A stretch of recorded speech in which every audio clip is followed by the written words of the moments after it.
ഇന്ന് ഞാൻ കോക്കനട്ട് റൈസാണ് നിങ്ങളെ ഉണ്ടാക്കി കാണിക്കുന്നത്.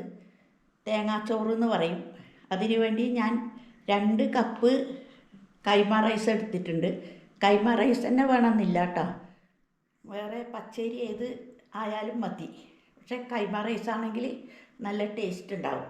ഒരു 2 കപ്പ് അരിക്ക് 4.5 കപ്പ് തേങ്ങാപ്പാൽ എടുത്തിട്ടുണ്ട്. തേങ്ങാപ്പാൽ 1-ാം പാൽ 2-ാം പാൽ അങ്ങനെയൊന്നും എടുക്കണ്ട, ഒന്നിച്ചടിച്ചിട്ട് പിഴിഞ്ഞ് വെച്ചാൽ മതി. ഒരു 1/2-മുക്കാൽ കപ്പ് തേങ്ങ ചിരകി വെച്ചിട്ടുണ്ട്. ഒരു തേങ്ങയുടെ മുറിൻ്റെ ഒരു 1/4 ഭാഗം ചിരകി വെച്ചാൽ മതി. വെളിച്ചെണ്ണ ആവശ്യത്തിന്, ഉപ്പ് ആവശ്യത്തിന്. വറുക്കുന്നതിന് വേണ്ടിയിട്ട് കടുക്, മുളക് മുറിച്ചത്, ഒരു 1/4 ടീസ്പൂൺ ജീരകം, കരിവേപ്പില, ഉഴുന്നുപരിപ്പ് ഒരു ചെറിയ ടീസ്പൂൺ. ഇത്രയും സാധനം വേണം. ഇതൊക്കെ കൊണ്ട് ഞാൻ നിങ്ങൾക്ക് എങ്ങനെ ഉണ്ടാക്കി എന്നതെന്ന് കാണിച്ചു തരാം. ഞാൻ ഒരു കുക്കറാണ് അടുപ്പത്ത് വെച്ചേക്കുന്നത്. അതിന് വേണ്ടിയിട്ട് അതിലാണ് ഉണ്ടാക്കുന്നത്. അതിന് വേണ്ടിയിട്ട് ഞാൻ അതിൽ ഒരു 2 ടേബിൾ സ്പൂൺ എണ്ണ ഒഴിക്കുന്നുണ്ട്. ചൂടായി ഞാൻ അതിലേക്ക് കടുക് ഇടുന്നുണ്ട്.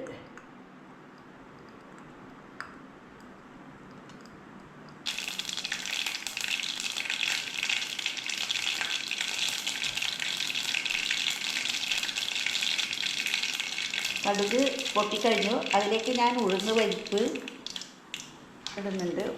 ഉഴുന്ന് പരിപ്പ് ചെറിയൊരു ബ്രൗൺ കളറാകുമ്പോൾ അതിലേക്ക്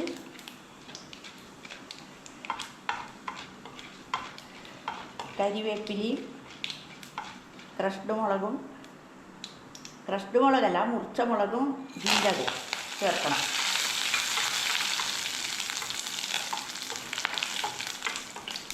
ഇനി ഇതിലേക്ക് നമുക്ക് അരി ചേർക്കണം.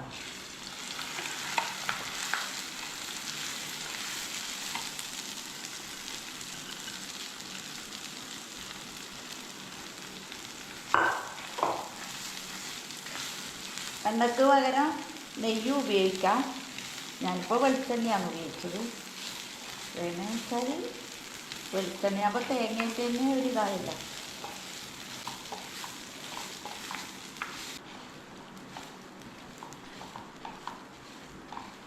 അരി ഒരു 2-3 മിനിറ്റ് ഇളക്കിയതിന് ശേഷം നമുക്ക് ഇതിലേക്ക് തേങ്ങാപ്പാലും ഉപ്പും ചേർക്കാം.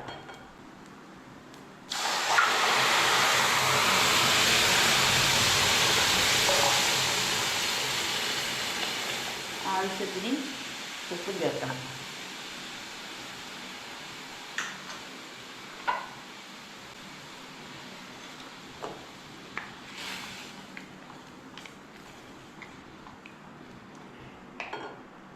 ഇനി കുക്കറിൻ്റെ മൂടി വെച്ചിട്ട് വിസിൽ ഇതിൽ വരുമ്പോൾ ആവി വരുന്ന സമയത്ത് നമുക്ക് ഒരു 8 മിനിറ്റ് നേരം വേവിക്കണം. 8 മിനിറ്റ് ധാരാളം, 8 മിനിറ്റ് തന്നെ മതി.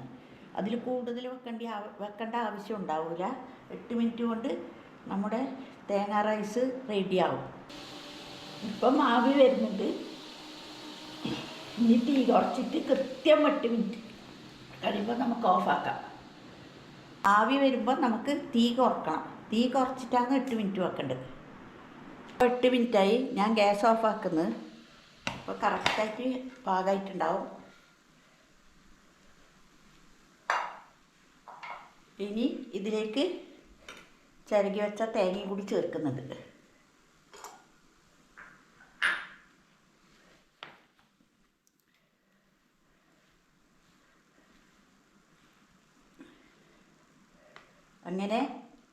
അങ്ങനെ നമ്മുടെ തേങ്ങാച്ചോറ് റെഡിയായി. Coconut rice.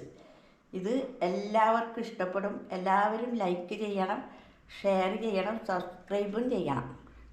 കുട്ടികൾക്കൊക്കെ വളരെ ഇഷ്ടപ്പെടും. വേണമെങ്കിൽ നമുക്ക് ചിക്കൻ കറിയുടെ കൂടെ കഴിക്കാം. ചിക്കൻ കറി, ചിക്കൻ ഫ്രൈ ഏതുപയോഗിച്ചിട്ടും കഴിക്കാൻ പറ്റുന്നതാണ്. കുട്ടികൾക്ക് വളരെ ഇഷ്ടപ്പെടും. നമുക്ക് വേണമെങ്കിൽ അവർക്ക് ഇതുണ്ടാക്കിയിട്ട് ടിഫിനായിട്ട് കൊടുത്തുവിടാം.